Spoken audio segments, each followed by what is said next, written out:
Okay, there we go. Hey, so good afternoon, everyone. It's exciting to have everybody here again.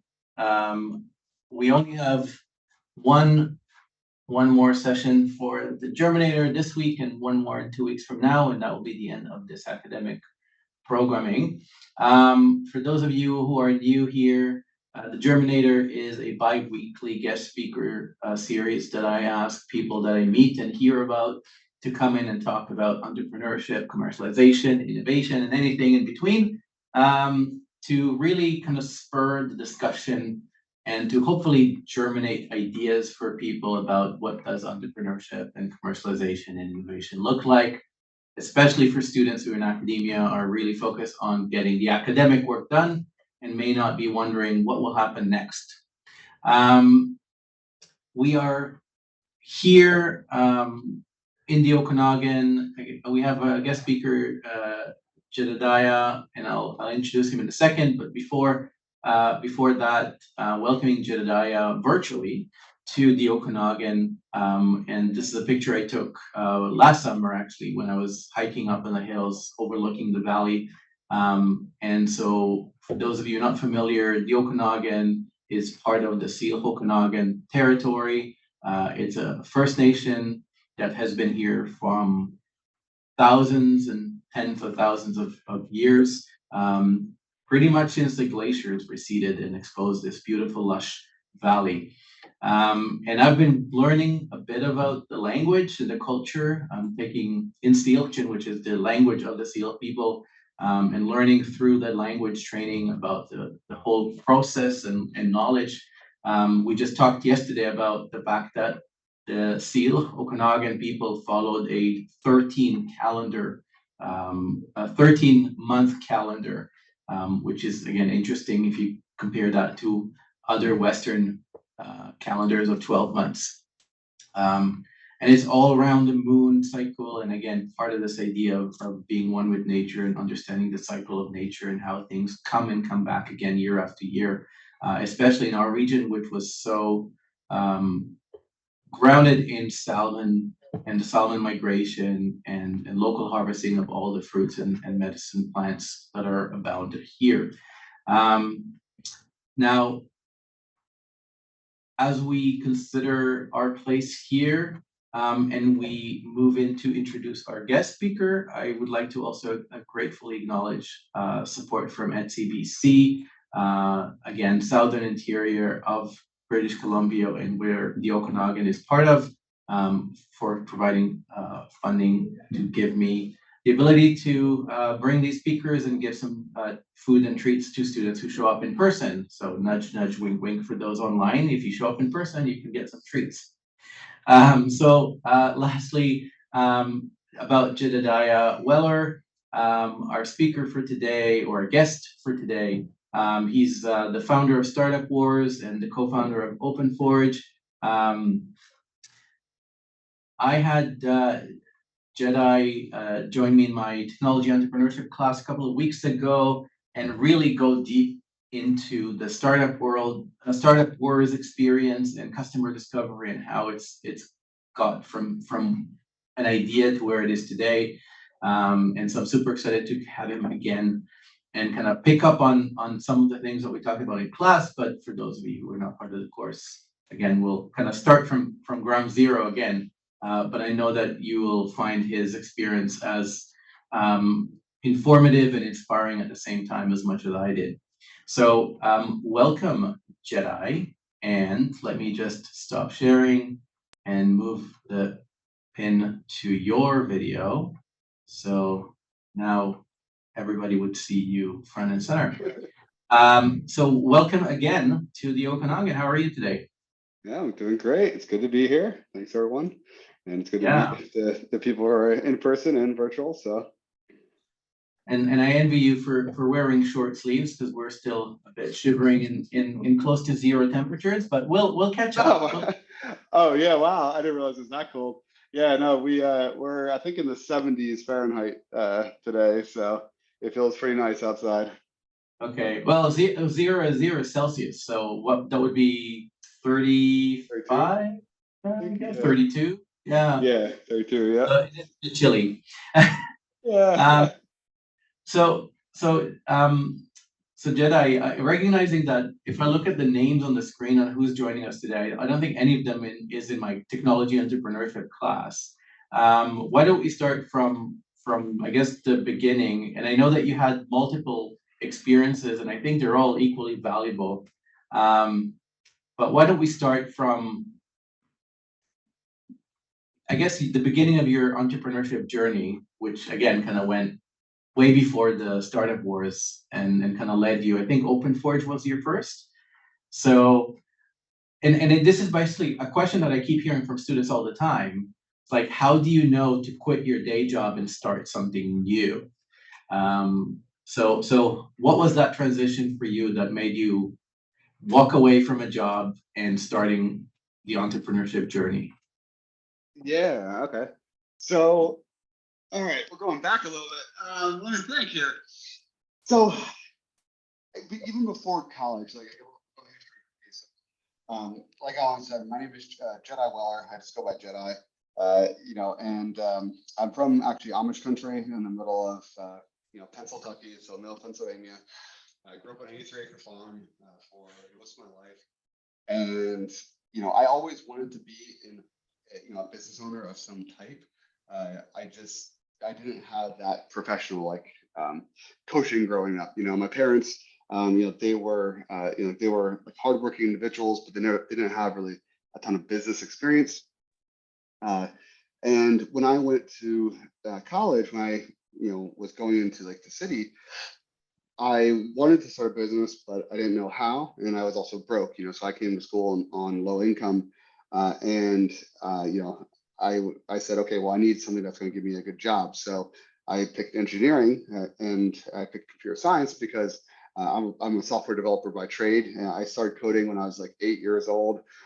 There's this old video game called Tribes 2, and in order to have a clan page in it, you had to basically code it in HTML, CSS. So that's how I learned coding. And so I've just been coding ever since. And so I said, okay, well, I'll go to school. I'll be a software developer, and at least I'll make some money, so then I can figure out, what to do next. And so, that's what I did. It went well. I went to Drexel University here in Philadelphia. Had a great program there. I graduated with computer science, although I changed my major like 5 times. And when I graduated, I ended up working at a corporate job right out of college, right? And the job was a really, there's a nice company. I was with Unisys Corporation, and it was good work, but it wasn't exciting work in any way. I was in a cubicle, and so I was bored senseless the whole time.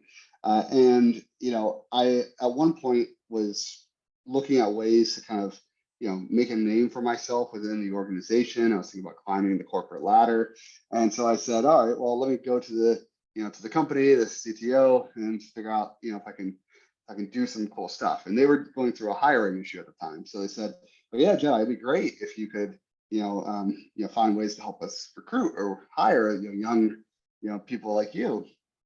I said, yeah, sure, I can do that. So I found this series going on called Hack for Good, which was basically a hackathon series that partnered with nonprofits. And when I approached them, I said, hey, I saw you're in California and New York, why not in Philly? And the owner, he said, well, you know what? How about you run it in Philly? So I said, okay, cool. This is a cool opportunity. So I spent the next 3 months getting everything together, organizing the hackathon. Unisys was the primary sponsor, and everything was going well. Then a week before the event, I get a call from my boss, and he brought me into his office, and he said, "Jedi, I got bad news." And I'm like, "What?" He said, "Well, came from above that we're not comfortable with the word hackathon, so we have to pull our support." I was like, "Wait, what?" And he's like, "Yep, I don't agree with it, but as a security company, we came from above. This is corporate life." And I was like, "You gotta be fucking kidding me." And I was like, "All right, well, you're the primary host, like you're a primary sponsor. What am I going to do?" And so they said, they have to pull out support, so the funding goes with it. And I said, you know what? Screw it. I'm doing it anyway. So I pulled every favor I could. I, got a free event venue. I got a what do you call it? I got like additional speakers. I got someone to pay $500 to sponsor the pizza and Red Bull, and we hosted the event. It went fantastic. Okay, but during the event, not only did they pull their support, but the primary organization that was like running the Hack for Good series, which is called Geeklist, they said that they were going to be, the founder of that company said he was going to be available, to support me the whole time. Remember, I'm like a 22-year-old kid, and I've never hosted an event before. I've got 80 people at this event. I've got no idea what I'm doing. And so he never really called in. So now I'm just like stuck there running this whole event that I've never ran an event before in my life. I didn't know how to do it. I didn't know, I had no support. So it went well though. And at the end of it, I emailed the boss of the Geeklist company, and I said, "Hey, you could have done this a lot better. Thank you, but you could have done a lot better." And I gave some constructive criticism. Well, I thought he was going to email me back and be like, who are you? Like to tell me what to do, or maybe use some sort of curse word in the email, or maybe not respond at all. Instead, he actually emailed me back. He said, "Jedi, this is fantastic. I agree with all of it. You're one of our most successful events. And how about you run our next event in 1 month for the Web Summit in Dublin?" And I was like, "What?" And he's like, "Yeah." He's like, "All expense paid, yada, yada, yada." So I was like, "Hell yeah." So I took that offer. I'm still working at the other job, but I did this like extracurricular, and I took vacation and I went out there. I got exposed to the startup industry, and at the Guinness factory afterwards, we all were grabbing drinks because it was a really good time, and the event was very successful. And he said, "What's it going to take to have you at the company?" And I said, "Well, you know what? I think I was making like 60,000 or something at the time. I was like, well, I'll probably be making 70 soon. So how about 80 or what? I forget what I said exactly." And he's like, "Okay, deal, done. Get some stock options. Cool." And so that was my first exposure into the startup industry. On my flight back the next day, I was still slightly hungover, and I am now putting in my 2 weeks notice and about to enter this, crazy up and down roller coaster of the startup industry. So that's how I got into the startup industry originally. Should I pause there? Or? Yeah. So let me. I wanna give the students in the room a chance to ask you questions. Yeah. But I'll kind of take the lead at this point, and I know where it goes because we had a similar kind of pathway with you in class a few weeks ago. Oh yeah. But if this is I think it was Google or not Google, Procter and Gamble, the CEO there or CEO of marketing coined this term of the moment of truth of purchasing, right? Like when you hear about a product, you show up, and then you're faced with the product, and then it's the moment of truth that you decide, do I buy it or don't buy it? Mm. And it's a way of framing this decision making of purchasing. But if we go back and say, well, you had a moment of truth, like you were faced with, there's a lead up to the planning. Your boss initially said yes, and then they're pulling the rug under your feet, literally and figuratively. You had a choice, and that was your first moment of truth. Then your second moment of truth was then, when they asked you, will you fly to Dublin and do it again? And you made that decision. And then the third time, literally within a span of, I don't know how many weeks, you had 3 moments of truth. Yeah. Like, I don't want to say like, what the hell were you thinking? But like, was there something nagging in the back of your head kind of saying like, don't do it, that's silly, that's risky, it's like, you have a job? Like what was the things that were going in your head to say it's like, turn it down as opposed to jump 2 feet in the deep end, not knowing if the water's in the pool yet? Yeah, that's a good question. I mean, at that point, like I wasn't really happy in what I was doing. I was just one number in a long list in a corporate enterprise, and so I wasn't fulfilled.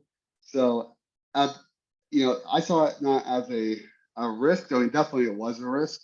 I had a house at the time. Like I just bought a house like a year prior, and so mortgage payments were difficult.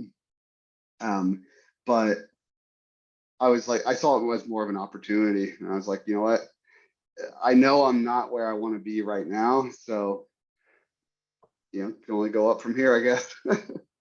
Okay, so that sounds like something was brewing up already that was priming you. Yeah, absolutely. Yeah, and like I said, like the startup industry and just business ownership was always something that I wanted to pursue. I just couldn't see any path into it. And so now I had this opportunity to join an early stage company.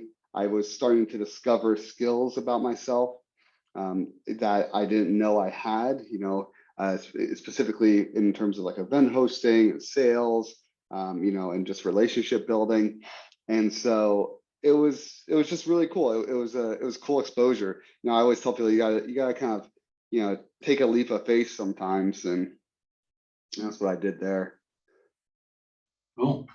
Yeah. And it fits perfectly with my Germinator title. That it sounds like you germinated on this ambition for a long time before the opportunity presented itself. Yeah, absolutely. I definitely did, and I was always like working very hard in college. When I graduated, I think I had like 6 patent applications because I was taking like 22 credits every semester, plus I was working full time. I was definitely motivated to change, to change basically where I would, like what place I was given in life. I didn't like it, and so I wanted to change it. You got to work for that, right? Yep, absolutely. Does anybody want to ask at this point any question about the first leap of faith? Yeah, I guess my question would be, I mean, the question I have in mind is exactly what Dr. Alon said, like, how do you get into the startup business? So, like, from my understanding of your story, you got in not as a founder, but like as early employees. So that like offered like a platform to learn about how starting your own. Is that the case, or? Yeah, I think it helped a lot, right? And I'll go into the next story in a second here, but that startup crashed and burned in very, very horrible ways. With that said, I still learned a ton being part of it. And so that prepped me for starting my first business, which was Web Junto, which came next. In terms of how to get started, just do it. It doesn't even matter what it is, just do something, right? Maybe it's 5 hours a week, maybe it's 10 hours a week. Maybe you go gung ho and do 40 hours a week, trying to start something, but just do something. You'll learn so much so quickly just by forcing yourself, to have your back against the wall to say, okay, I gotta do this. I learned more in my first 6 months of starting my first business than I did in my entire corporate and academic careers, because I was every day working 80 hours a day, trying to figure out, or 8 hours a week, trying to figure out how to survive. And it's really amazing to see what you can accomplish when you're forced to accomplish it. We had a founder, a good friend and founder, join us earlier in this year, and the way he put it, and he was specifically talking about engineers being CTOs, and he said that when he hired a CTO, that engineer came right out of a master's of engineering program, and I think he ended up working for them maybe a year or a year and a half. And then the company had to kind of shut down, COVID, timing, a lot of issues. Anyway, that 1.5 years of him being a CTO of a startup, I might be good doing the injustice to the year and a half, but it's that relatively short time was the equivalent. He got hired into corporate, like a proper company later on, with the equivalency of over 6 years of industry experience. Yeah. Being a CTO for a year and a half is the equivalent of like a 6-year engineering experience in industry.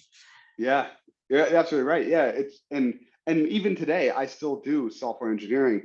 So like I do a lot of our architecture for our primary product, and sometimes I'll roll up my hands and I'll do other pieces. I'll do consulting for some of our customers for our other company.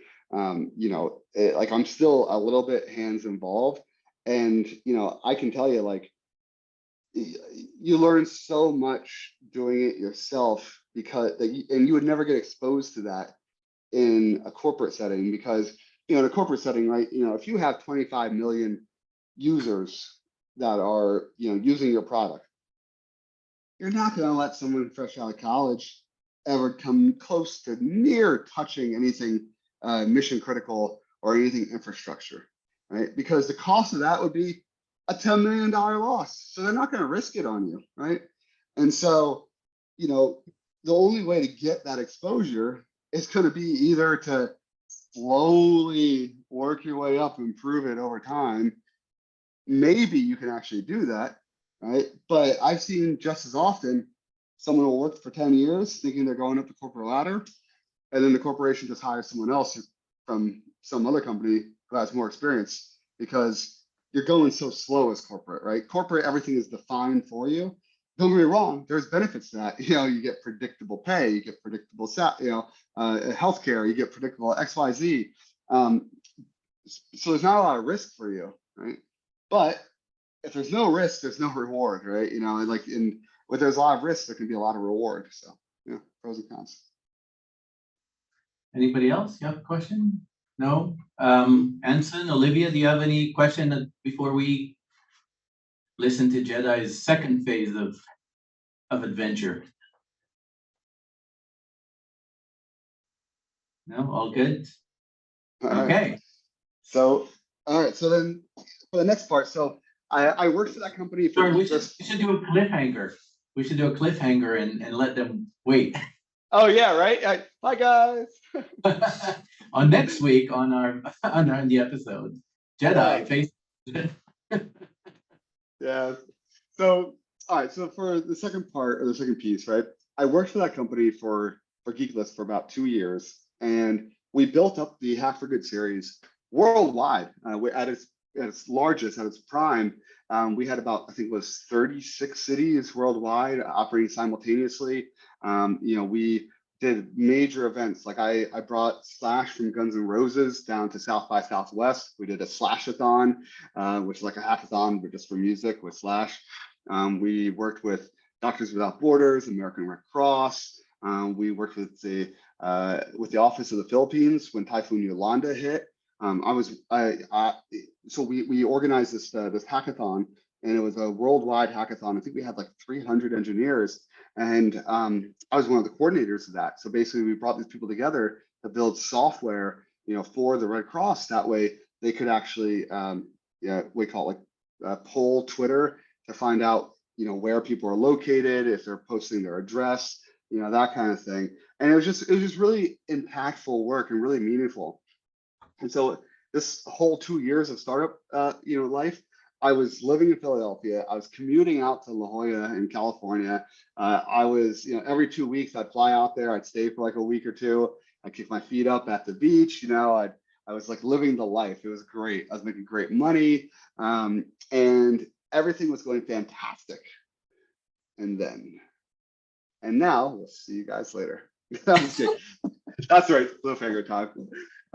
So then after that, basically, I started getting emails after the last event that we hosted saying, "Hey, Jedi, the money's or like we haven't got reimbursed yet. So could here's like the invoices, or the receipts or invoices." I said, "Oh, my bad." I was like, let me forward this to our CEO. Then a couple days later, "Hey, we still haven't been reimbursed." Okay, that's weird. So I now CC'd the CEO. And then, 2 weeks later, not only was I getting emails saying, hey, Ruben hasn't been responding to us, but now my paychecks got delayed too. Right? And so now I'm like, shit, what's happening here? So, I confronted the CEO and I said, hey, I don't like, do we actually have money? He kept saying that there's this like Russian investment that was coming and XYZ. And he's like, yeah, everything's good, everything's good. And I was like, okay, because I'm about to buy, so I was about to buy my second place as an investment property, so I could start renting my first house. And I was like, as long as we're good, because I'm about to make this major purchase and I don't want to be put in a bad spot. Like, if we're not good, I'll still work. I'll work for free. I just don't want to buy the spot. And we also need to reimburse everyone here. So there's a lot of things going on. And he's like, no, we're good. So I actually reimbursed some people out of my pocket. And then I went ahead, I bought like my house. And I shit you not, the day after I bought my property, he calls me, he's like, yeah, I'm sorry, I lied to you. And I was like, what? He's like, we got no money. And I was like, what are you talking about? And he basically, it was just all a lie. And I don't know what happened to the money from all the organizers and stuff like that. But, essentially he just kind of like disappeared. So now I'm stuck with 2 mortgages. And my last 2 paychecks bounced. He actually hand wrote those last 2 paychecks. That way I could get the, like the mortgage and stuff like that. Cause they're like, hey, where's your last paycheck? And so all of a sudden I had 16 grand pulled out of my account from bounced paychecks. Plus I had the, we call it like the closing costs of the property. And I remember I'm now at the spot where I had $2,000 in my bank account and I had $4,000 a month in expenses, like without food, right? Cause I had no one renting the other property. I was just broke. And, and by the way, like I can actually talk about this now because it's public record. So I sued the guy, and apparently he ripped off a bunch of the investors in the company as well, and fled the country. So it actually turns out I still get calls to this day. Every like year or two, I get a call from another company that he's ripped off, right? Saying, hey, do you know how to get a hold of this guy? Because our attorneys are looking, and every time I tell them, here's what I know. Good luck, Godspeed. He's kind of like the Tinder swindler, but for a business, it's crazy. And so anyway, so it was just a whole nightmare. But the kind of blessing that came out of it is, like I said, I was now in the spot where I had no money and I didn't have a job lined up. I just bought this house. I'm like, I don't know what to do. I'm gonna go bankrupt. I'm literally gonna miss my first mortgage payment, my very first mortgage payment that I have. I'm gonna miss it, and I feel like I'm gonna lose everything. So my one friend, Liz Brown, she'd been working with me while I was at that job. She'd been working as a volunteer for the hackathon series, and she had been dying to go into business with me. And she's like, Jedi, hey, now's the time. Let's go into business.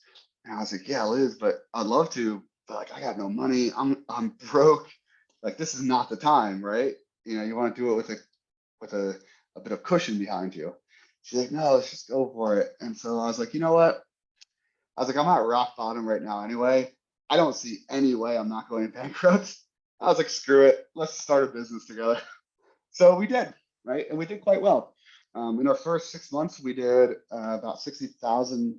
Yeah, I think it was about $60,000 total, not each, just total, just enough to pay the bills, right? We brought on an intern. We did 120 our first year business. We did 240 our second year.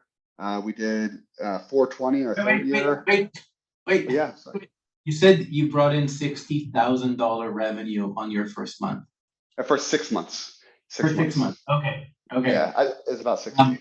Okay. So before you go too fast, too soon into the future, I guess one question is like, what was that business that you can actually pull off 60,000, in 6 months?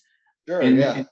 and maybe the second question is, because you mentioned that your co-founder Liz has been dying to start something with you from before. Mhm. What was that like? Like where did that come from? Because you mentioned she volunteered with you in some events. So what was the lead up? Like how long from before, and what was that lead up to like led you to then start? Yeah, well, there wasn't really any lead up. Like she'd been wanting to go into business, but we didn't know, like we didn't have a grand idea.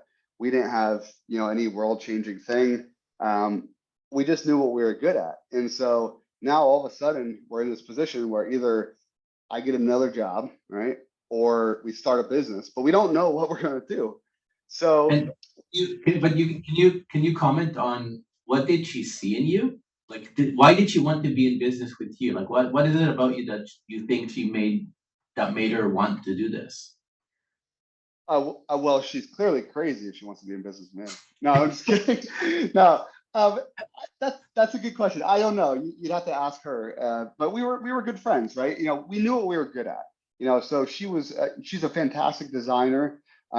She's also a fantastic founder. I mean, she was like an urban planner and design background.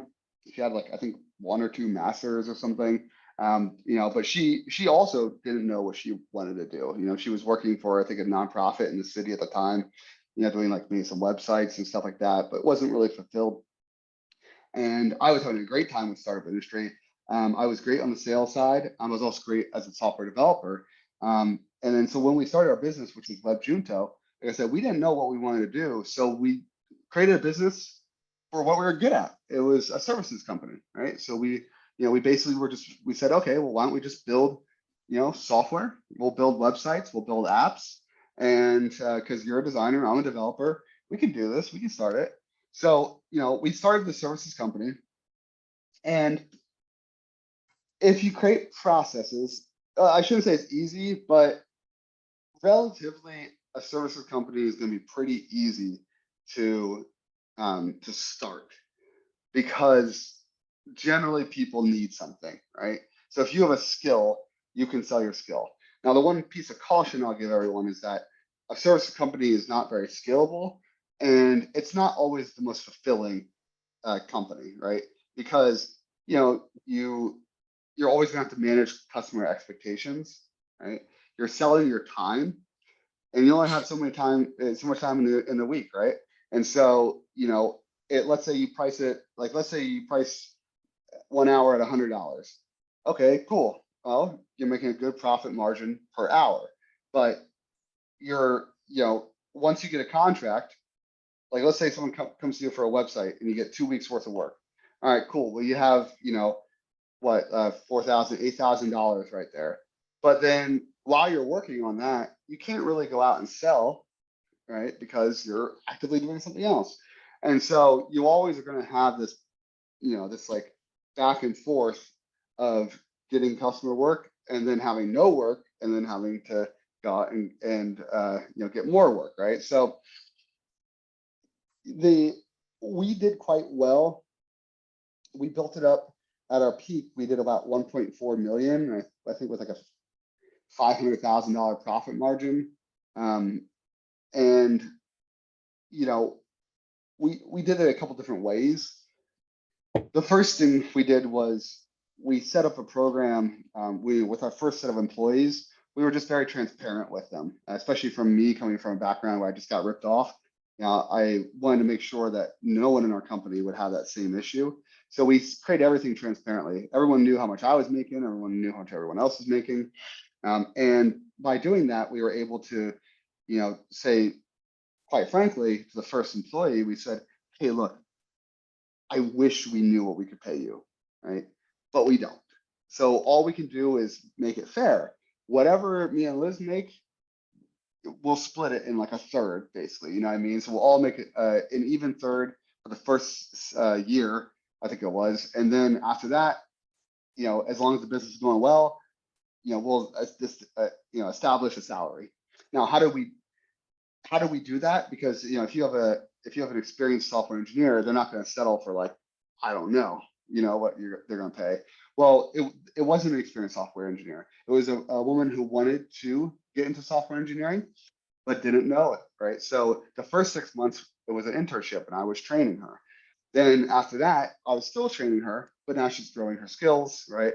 And then that's when we started like paying. And then eventually she became a pretty good software developer. And then that's when, she had like a full-time salary. And so we did that. It was a lot of work up front. Like I trained probably like 100 engineers over the first couple of years of business. Some of them worked out, some of them didn't. We created training programs where you bring in 4 or 5 people at a time. And they would go through like a curriculum I set up for software development. It was almost like a boot camp, but they're actively working with me like day in, day out. But eventually we scaled to the point where it wasn't worthwhile to spend my time doing that anymore. And so at that point, then I just transitioned to hiring people with actual experience. I don't know if that answers the question. Yeah, please. Yes, so I guess my question is, I heard you say you trained her hands-on for like 6 months, and then she built a bit of experience, and after a year, she was like, you now gave her like salary and stuff. My question is, did she have a software engineering background? Nope. Absolutely not. So tell me this. A bachelor in computer science is like 4 years. Are you saying that 1 year it's enough to learn? No, absolutely not. No, because what I was doing is I was training her in the fundamentals. She was also learning on her own, after like work. And then I was training her in one specific set of tasks, right? But anytime there was something new, she didn't have any of the background to do it, right? So I was still doing a lot of the work for the first probably 2 years, right?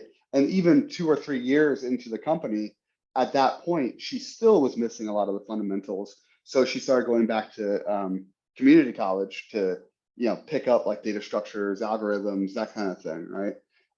There's some stuff that anyone can do and learn on their own. There's some stuff that you really should have a program for. Honestly, we don't hire out of coding academies because I think the whole premise of getting a software engineering degree in 6 months is ludicrous, And so I don't need someone to have a degree if I'm hiring. They could be self-taught, but I wouldn't hire them unless they had like 4 years of self-teaching and they went through some online program being self-taught or something like that, And then I'm still going to be very cautious with how much do they actually know, because data, like it really just comes down to data structures and algorithms. I remember when I took that, I think I failed it the first time. I definitely failed it the first time, but it's such an important course. I never realized the importance of it until I actually started being in the industry. A lot of people will make really big mistakes if they don't understand those type of courses. I was also mechanical engineering. I was electrical engineering. I took a business for 6 months. I switched my major a bunch of times. I asked because I am very, very terrible with communicating with the computer in terms of like code.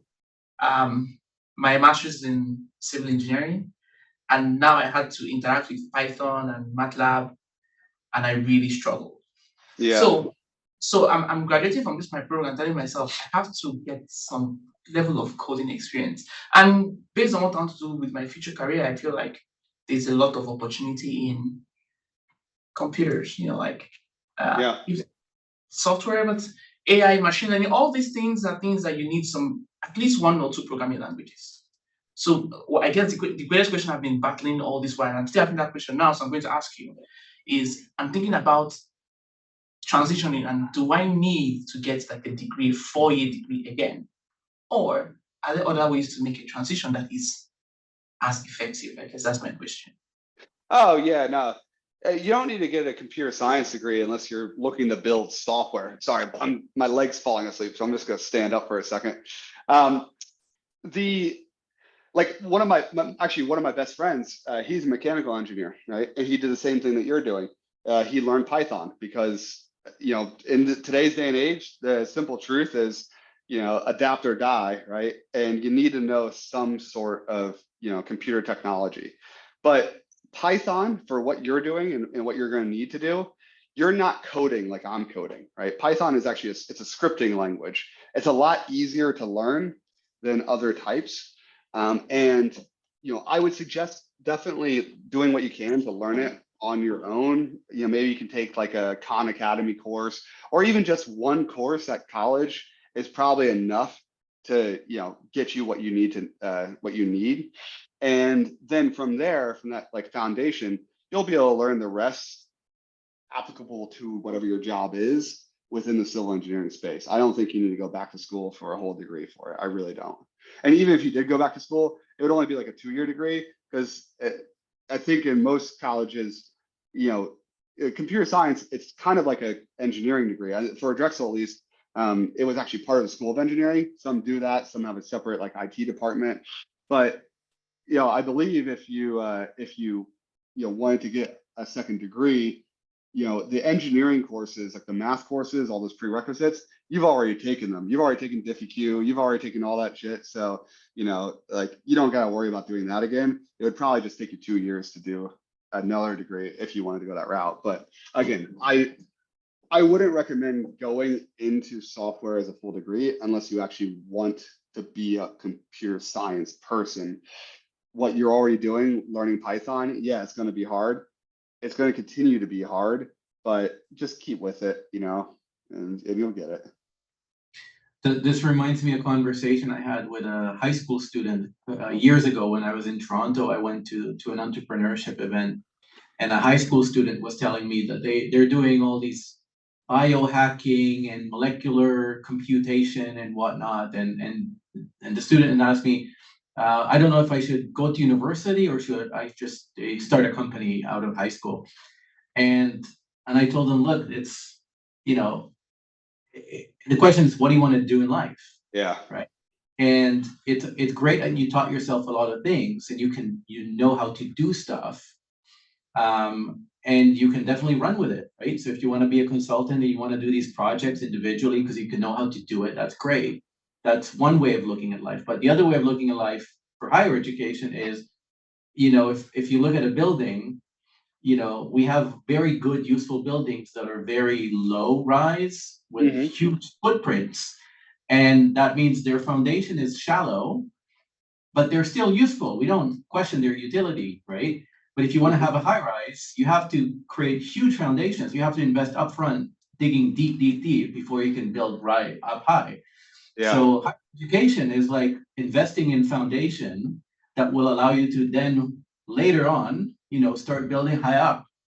Yeah. So, and it's not better or worse. It's just a different reality, a different path of life, and they're both equally valuable for us, in the grand scheme of things. So. Yeah. So, when you go to university and you're doing a bachelor's or a master's or a PhD, you're just creating deeper foundations to build capacity for you to then build sky rises in a very narrow field, but you can go super higher than anybody else in that field. So I find, your take on hiring people is very much, in line with the same idea that you can be really skilled in one thing, but there's something new, it'll be a challenge for you to shift. Yeah. But if you have good foundations, you can kind of do it yourself. You're more independent in that way. Yeah, exactly. Yeah. And actually, so, I've programmed in, God, I don't even know, maybe like 10, 15 different languages before. And even maybe like a couple months back, the team needed some help with something. And I had never coded in the language before. I jumped in and I was effective. I didn't know the syntax, right? Because I never used that language. But every programming language is built basically the same. If it's Turing complete, it's going to be, you can do the same thing in Python as you can in JavaScript, as you can in C, C++. It doesn't matter. There's different ways to do the same thing. Different languages are better at certain things rather than others, but you can accomplish the same task. So yeah, if you understand the foundations, you're good. And just a quick time check. I only have about 6 minutes left. Yes. I have another meeting at the hour, and I have to use the restroom first. So sounds good. So, well, why don't we just leave it with the Startup Wars which is, you went with OpenForge and you did that, right? And then you decided to start the Startup War, which is a simulation for entrepreneurship. And for anybody in the room, shout out. It's a really, really interesting way to tackle something that for most entrepreneurship education is probably considered the most boring aspect, which is money management. Like, how do you budget things, right? Yep. And I think it's brilliant that you decided to choose your simulation on the thing that's probably the most boring part of entrepreneurship. How do you budget for rent and budget for salary and budget for, everything? So considering the time that we have together, what is the one thing that you think people should take away? And I kind of gave you my point of view of an entrepreneurship educator. But what is the one thing that you think people should take away from your experience that led you to create, OpenForge, a service company, and now you're creating a product, which is a simulation software that you learned as your biggest takeaway from this experience? And I know that we're going to have more conversations in the future, so this is not your final word on this. Yeah, totally. Yeah, so all right, so after, just to give you guys a quick understanding. So after Web Junto, we had that for 4.5 years. It was really, really successful. Me and my co-founder, we split, but I wanted to continue on. And so I took the team with me and I reformed a company called OpenForge. When I did that, I took a look at what we did best and what was taking the most time, right? We were great at mobile applications. And we were good at websites too, but we would get a $5,000 website versus a $100,000 mobile app, and it was just a lot different from a product sales perspective. So we focused the company. It only took us 2 years to get back to the multi-million-dollar level once I took over, and then we surpassed that, right? And so it was very successful, but I was bored as a founder because I'd already started this type of business, and now I'm in a services business again. Right, so I'm looking for different ways. One thing that helped us was I bought the entire team a copy of the book called Built to Sell. It's about scaling a services business. Highly recommend that book. Bought my whole team a copy. That went really well, and that removed me from the company. So now it's still working 40 hours a week at OpenForge. I do now 2 to 3 hours, maybe 5 if it's a busy week. Right, the team runs the rest. From there, we said, okay, we want to start building our own products. And we had been working on StartupWars. Like I had been working on it just, on my own, just, here and there, the concept. When we finally said, okay, we're going to pull the trigger, we originally were going to hit consumer market first and then do ed tech later. I know how long it takes, for university contracts and all that stuff. When COVID hit, we, all of a sudden instructors were asking us like, hey, is there, can we use this tool? And we started evaluating the market for the ed tech space, and no one in the market was doing any true innovation in entrepreneurship simulations. So we found this white space, which was beautiful. And we had already been working on the product at, I think, 2 years at that point. So we said, okay, we'll do this pivot. Well, that was almost 3 years ago now.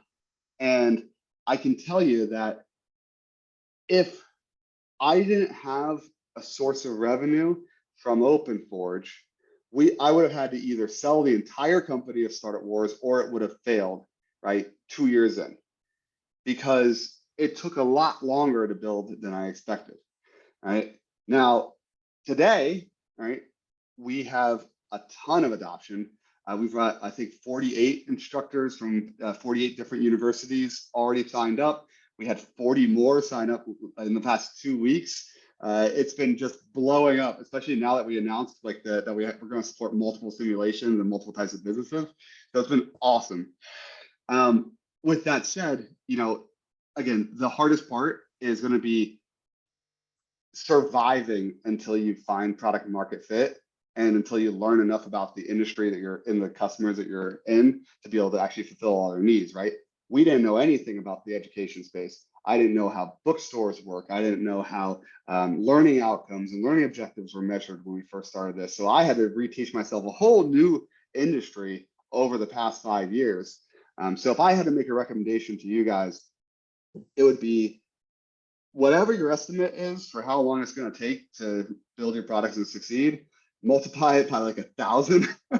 You know, it's unlikely that whatever business you start will be successful within the first 2 to 5 years. That's just the honest truth, right?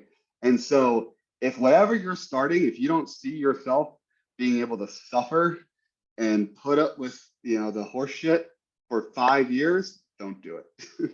Unless you're doing it for an educational perspective, right? You just want to get your hands dirty and learn, then do it, because you will learn so much. If I wanted to, you know, like both companies are doing great right now.